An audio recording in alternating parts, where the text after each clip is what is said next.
கசகசா அரை ஸ்பூன் போடுறோம். சோம்பு ஒரு ஸ்பூன், சின்ன ஸ்பூனால். பாருங்கள், தேங்காய் அப்படியே நைஸாக அரைச்சிட்டு வந்துட்டேன்.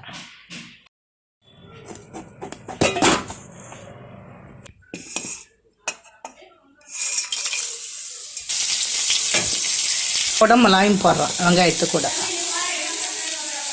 இஞ்சி பூண்டு பேஸ்ட்டு அரை ஸ்பூன் போடுறோம். 2 தக்காளி கட் பண்ணி போடுறோம். கொஞ்சோண்டு ஒரு ஸ்பூனு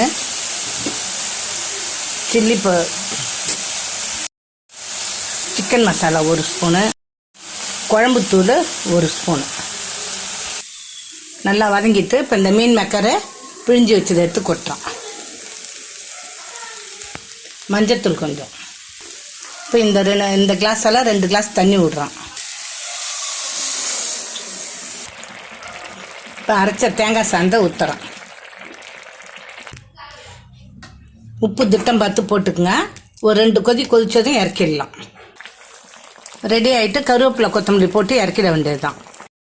கொத்தமல்லி கருவேப்பிலை போடுறோம். பாருங்கள், இந்த குருமா எப்படி இருக்குது பாருங்கள், சூப்பராக. இதேமாரி நீங்களும் செஞ்சு பாருங்கள். இட்லிக்கு, தோசைக்கு எல்லாத்துக்குமே நல்லாயிருக்கும். இதேமாரி செஞ்சு சாப்பிட்டு பாருங்கள். லைக் பண்ணுங்கள், ஷேர் பண்ணுங்கள், சப்ஸ்கிரைப் பண்ணுங்கள். தேங்க்யூ.